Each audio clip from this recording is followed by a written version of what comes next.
Hey VC, how's it going? Right, okay, this is a contest entry. It's Christmas Eve. This is the last gasp attempt for me to get an entry into Martin Parrott's contest.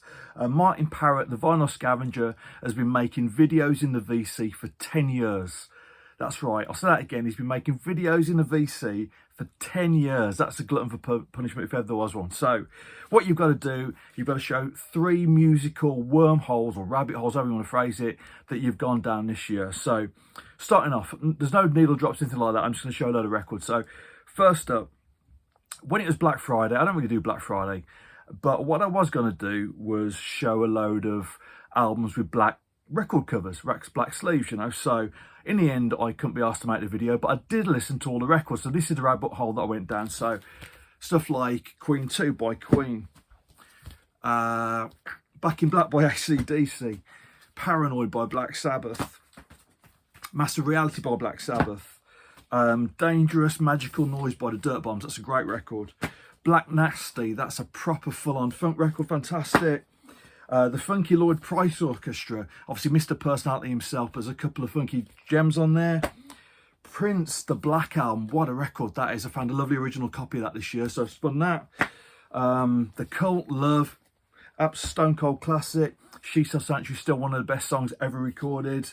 Discreet Music by Brian Eno.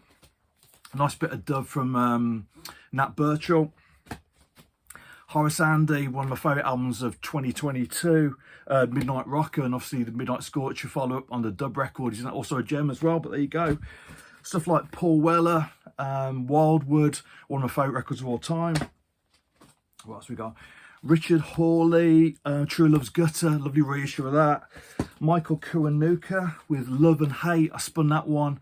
I say on Black Friday, hadn't listened to that for a couple of years, and that's a lovely record. Great songwriter, quite underrated, but lovely stuff. The Arctic Monkeys' biggest album, AM. I watched Is It Taste Like Music, the old Listography guys, do sort of review of the Arctic Monkeys records, and they gave this one a bit of a hard time. Didn't like the production on it. I think it's a great record. Burning Spear, Living Dub Volume 1, which is a dub version of Social Living, which is one of his best records. That was really nice. Oh, and this is an absolute gem. This is something I've never heard before. Gil Scott-Heron and Brian Jackson, Secrets. I've got a lot of Gil Scott-Heron stuff, but yeah, this was one that I've never really come across before, and this is great from start to finish. On Arista, the opening track, Angel Dust, I think is perhaps the best known tune on here, but yeah, if you don't know that, check that one out. So that was one rabbit hole. The second rabbit hole, throughout the year, probably due to watching a lot of Harris Pilton's videos, I've been spinning loads of 12 inches. So in no particular order, just random 12. So stuff like Violently Happy by Bjork.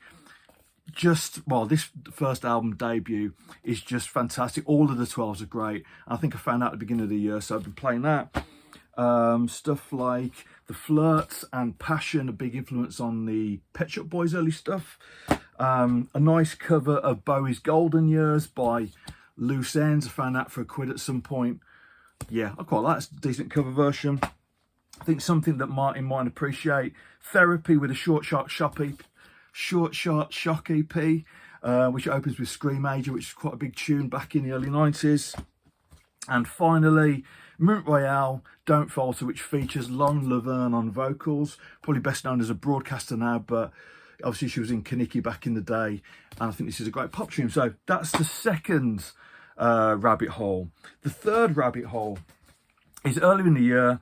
I found a lot of Prince stuff in a local shop, or Prince related stuff, and what I ended up doing was sort of replacing a lot of my old knackered copies of Prince stuff, you know. So but what I did end up going down was a rabbit hole, just really listening to loads of Prince related stuff. So people that work with Prince, or songs that Prince wrote for other artists. So for example, a couple of albums by Brown Mark, he was the bass player in Revolution. A couple of albums by Andre Simone, who was in Prince's bands to begin with, really. So he also co-wrote stuff like Uptown, I think. Another one by him. This is a great record. Vanity 6. Now, excuse the cover, but this is a great record. Obviously, the big tune is Nasty Girl. But yeah, actually, obviously, it's very sad.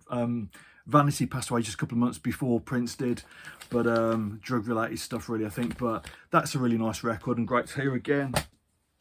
I sort of got decent copies of all the Time albums. Mine were all knackered. I had them since I was a teenager, so they've been played to death. So nice stuff like What Time Is It? Ice Cream Castle, that's got the big tunes on like Jungle Love and The Bird. One of the Prince jazz related things, Madhouse number 6, nice 12-inch, don't see that very often. A bit more Vanity 6, another 12, Driving Wild. The Time Again debut album by The Time Again. Sheila E. You know, you get the idea. So Ben Costello sent me this actually. That's The Time and the 12-inch for The Bird. Never had a copy of that, so that was really cool. Nice remix of that. So thanks, Ben. And finally another 12 by The Time. Cool. Yeah, off their debut. So there you go. So that's 3 different rabbit holes that I've been down musically over the last couple of months. So yeah, well done, Martin. This is my entry. I'll stick a message on the old on your video so that you know they're entered. But yeah, I'm sure you'll do another 10 years. So cheers, mate.